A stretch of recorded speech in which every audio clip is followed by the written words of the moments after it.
మీ పేరేంటండి? లావణ్య సార్. మీరేం చేస్తుంటారు? నేను regional coordinator in BYST Bharatiya Yuvashakti trust Vijayawada. Okay, good good.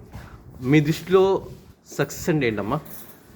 Success అంటే ఏదైనా మనం సాధించాలి అనుకునే దానికోసం ప్రయత్నించి అది మనం దానికోసం రీచ్ అయితే అది అంత సక్సెస్ వండర్ఫుల్గా ఉంటుంది సార్. అది అచ్చా, మనం ఏదైతే సాధించాలనుకుంటామో అది అనుకొని అది సాధిస్తే సక్సెస్ అయినట్టు.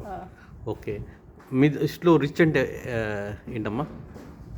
రిచ్ అంటే ఏం లేదు సార్, మనకున్న దానిలో సంతృప్తిగా ఉండడమే రిచ్. సంతృప్తిగా ఉంటే అంటే సాటిస్ఫాక్షన్ ఉంటే రిచ్ అంటారు. సాటిస్ఫాక్షన్ ఉంటే రిచ్ సార్. రిచ్ పర్సన్ అంటే ఎవరు?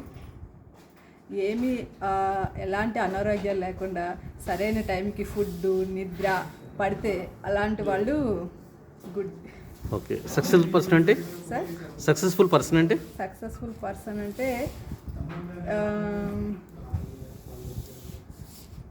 అనుకున్నవన్నీ సరైన టైంలో చేసుకొని గోల్ రీచ్ అవుతూ ఉంటే వాళ్ళకన్నా సక్సెస్ఫుల్ పర్సన్ అనేది ఉండదు సార్. టైం మేనేజ్మెంట్ తెలిసి ఉండాలి సార్. ఉన్నప్పుడు సక్సెస్ఫుల్గా ప్రతిదీ వెళ్తారు సార్. ఓకే, మీ దృష్టిలో కొన్ని ఉదాహరణ చెప్పగలరా? కొంతమంది పేర్లు చెప్పగలరా? రిచ్ పీపుల్ అంటే ఎవరు?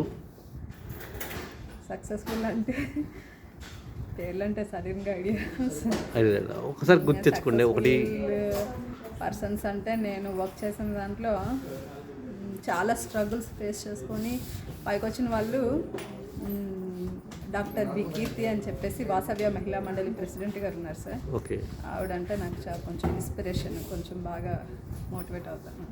Fine fine. అంటే అందరు తెలిసిన వ్యక్తుల్లో మీకు ఎవరైనా పేరు చెప్పగలరా?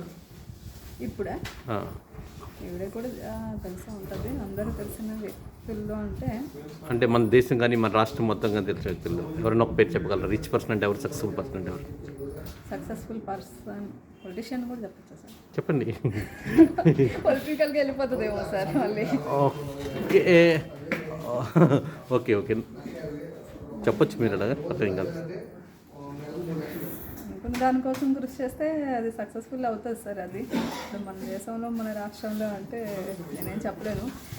నాకు ఇన్స్పిరేషన్ మేడం ఇలా నేను చేసిన వాటిలో అయితే నేను వాళ్ళని ఉదాహరణగా తీసుకుంటాను సార్.